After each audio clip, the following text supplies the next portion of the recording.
mag-test ng G2 dito sa Sault Ste. Marie sa Canada. So kung balak nyo mag-take ng G2 license, ito yung dadaanan nating ruta. So ang pinakamahalaga, pag sakay pa lang ng kotse is naka seatbelt ka, then dalawang kamay sa manibela. Hindi pa pwede yung isang kamay lang.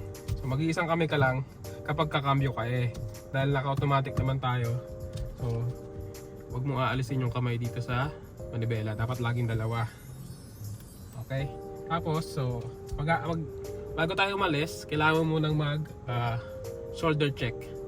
So ganan, dito tingin ka, ang titingnan mo yung bintana dun sa likod.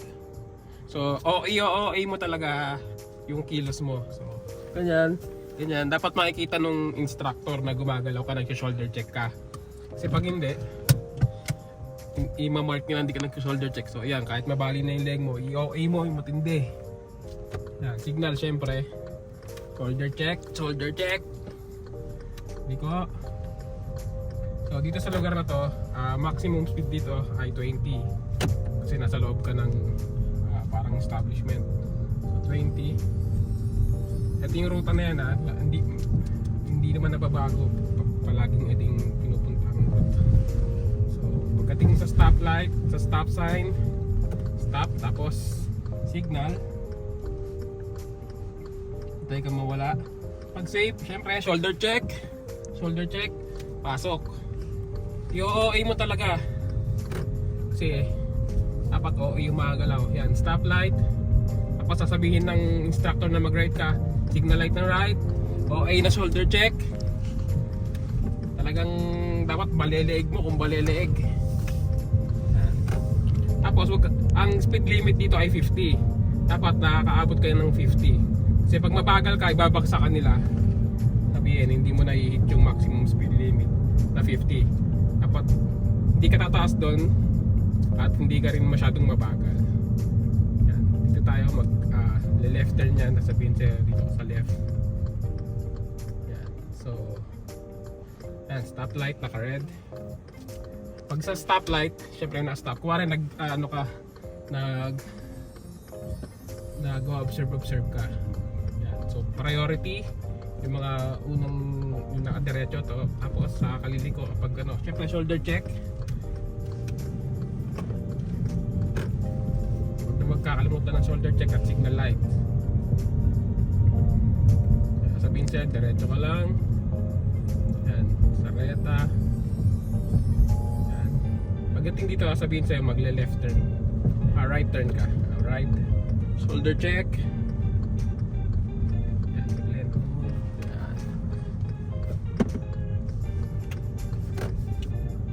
Na yan. So, halimbawa, minsan sabihin sa'yo, may ganyan sabihin niya sa'yo, mag-parallel drive ka dyan. So, paparallel mo yan. So, tatapat ka sa pinto ng sasakyan. And then, pihit ka pa. Yan. Tapos reverse. Pag nakaganyan na yung kotse, diretso mo lang yung manibela. Bawal kang tumingin dito sa sa backing cam. Yan. Pagkita mo na yung doon, bawi. Yan. Pasok na. And then dapat kita mo yung gulong ng sasakyan sa unahan mo. Sasabihin niya at wag mo kakalimutan na pagkatapos mong mag parallel park, ilalagay mo sa park, saka handbrake. Pag hindi ka nag-handbrake, minus points yun. So, pag nag-handbrake ka na, sasabihin na niya, pag mo sabihin tapos na, kasi pag sinabi mo tapos na tapos hindi ka naka-handbrake, minus points yun. So, sabihin niya, pag nag-handbrake ka na, let's go, proceed one safe, signal light, shoulder check, sa may dadaan, paunahin na natin yung mga yan para hindi makaabala sa test.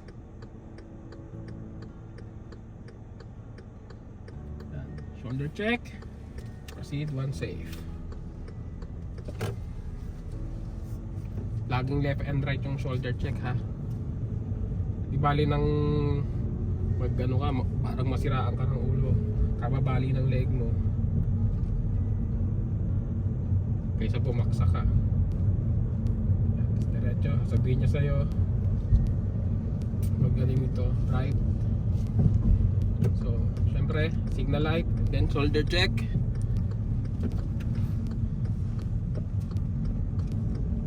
Diretso lang. Dapat kahit ano, umaabot ka 40 or 50. Yan. Yield sign. Sabi niya sa'yo mag left ka, so shoulder check. Ito pa rin. Proceed, one safe.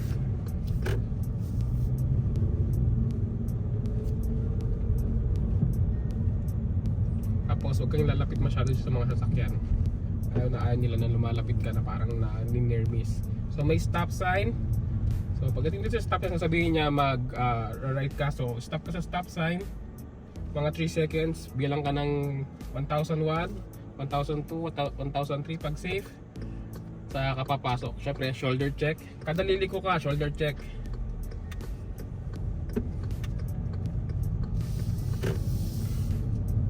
Yan. Stop sign uli.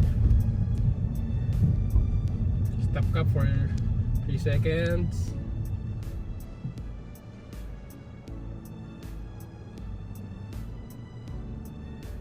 Kaya may nasa unahan mo po, unahin mo muna siya, then ilang ka ng 3 seconds bago, ang stop mo bago mag ano yung pathway ng mga tao. So 1, 2, 3, tapos sabihin niya diretso lang, diretso ka lang pag safe.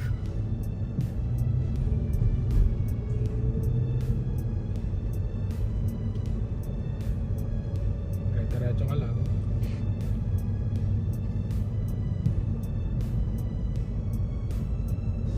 Kaya mag 50, mag 50 yung speed mo. Yield sign ulit, right, bukas sa right. Siyempre shoulder check. Pag safe, kahit hindi ka mag stop sa yield sign, basta mag shoulder check ka. Yan. Tapos minsan papatabihin ka niya, sabihin niya sa'yo perform downhill. So tabi ka dito. So pag downhill, ibig sabihin, pababa. So, saan mo kakabigin yung gulong mo? Kung pa right o pa left. So, kung nasan yung gutter, pag pa downhill ka, doon mo ikakabig. So, dito, kakabig mo, tapos ilalagay mo sa park. Wag mong kakalimutan ang handbrake. Dahil, yung pinakamahalaga na pag naka-park ang sasakyan dito sa Canada, dapat naka-handbrake. So yun, downhill. Minsan naman sabihin niya sa'yo, perform uphill. So, isipin mo na lang kung aatras yung kotse mo, dapat tatama siya sa gutter. Kaya ikakabig mo yung kotse pag ano. So, tapos meron pang isa, sasabihin niya sa'yo, perform 3-point turn. So, pag 3-point turn, ang tawag natin dito sa Pilipinas ay yung buwelta. So, pag ganyan, buwelta ka lang. Kasi dito ayaw nila ng yung isang buweltahan ganyan. So ang tamang pagbuwelta dito is dapat ganyan yung kotse mo, nakaslant. Tapos babawi ka naman, reverse. Tapos sa ka ngayon, diretso ng pihit. So ulitin natin. Kasi sa atin sa Pilipinas, pag ganitong kaluwag yung kalsada, pwede mo namang idiretso likod na lang yan. Pero dito kasi, ayaw nila ng ganun. So, i-slant mo yung kotse mo, hanggang 90 degrees. Yan. And then, babawi ka, reverse. And then, yan. Saka mo totodo ng kabig ngayon. Ayan yung tinatawag na 3-point turn. Kaya 3-point turn. Ganon, reverse, ganon. So, yan. Laging tandaan na dalawang kamay dito, manibela. Nakakalimutan ko eh. Kapag mag 3-point turn kayo, huwag mo rin kakalimutan mag shoulder check. Basta liliko ka, kailangan may shoulder check. Kasi ayun ang karaniwang binabaksak dito, shoulder check. Kasi yan, yung diretso yung kalsada na yan, pwede mong isagad yan ng 50. Kasi yan,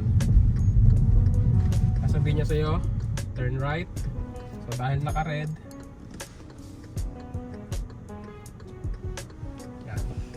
pwede ka mag-proceed pag pa-right ka, pag safe. So, yan, dahil wala naman sasakyan, pwede ka mag-proceed kahit naka-red light. Tapos, change lane, shoulder check pa rin. Kasi, pagdating dito sa stoplight, babalik na kayo, magle-left turn ka. So, yan, naka-orange. Yan, stop.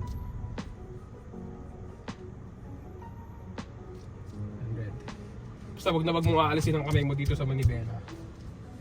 Pag stoplight, kunwari nag-observe ka sa paligid mo, tingin-tingin ka sa side mirror, sa rear view, wala nag-observe ka at wala ka naman talaga tininiya na green. So, pasok ka lang. Kapag may padiretso, sila yung priority, sila yung pauunahin mo. Magliliko ka lang once wala nang free na yung kalsada.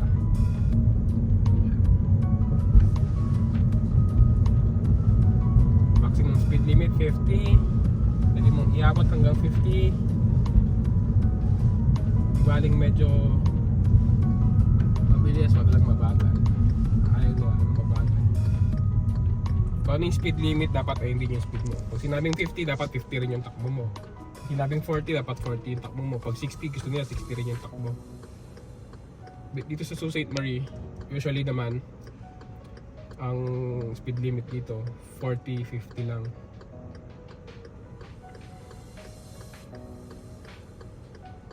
Yan, stoplight. So makikita nyo yung stoplight na yan, apat yan. Meron yung green.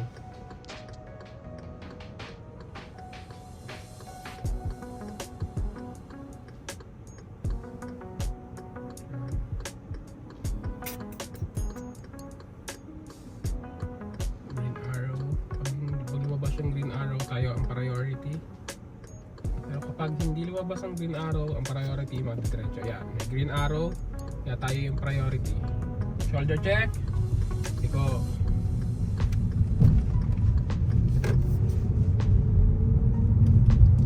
Then babalik na tayo sa drive test. Malalaman mo kung pasado ka o hindi. Right turn, shoulder check. Left. Left dahil bakanting kalsada. Pasok, shoulder check. Pagdating dito 20 speed limit dahil loob to ng advertisements. Ayan. So may stop sign dito, always stop. Kung sino maunang nag-stop, siya ang unang aalis. So 3 seconds, 1, 2 3. Pasok, signal light, shoulder check. Speed limit dito yan sa Churchill, Sault Ste. Marie.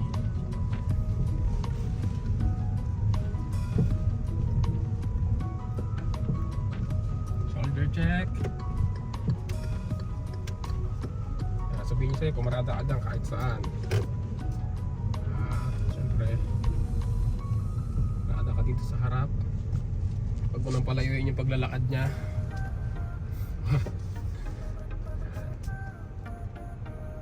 Pag yan, parada ka na, siyempre, hand brake. Tapos yun, sasabihin niya sa'yo, compute lang niya yung grade mo. At kung nakapasa ka, pupunta ka, sabihin niya sa'yo, congratulations, you have passed the ministry standards. So, sabihin niya sa'yo, punta ka na dun sa drive test, sa office nila. At kung hindi naman, bagsak, kailangan mo mag-take after a week. Kung mag-take ka, kailangan may 1 week na palugi. So yun lang yan, and thank you.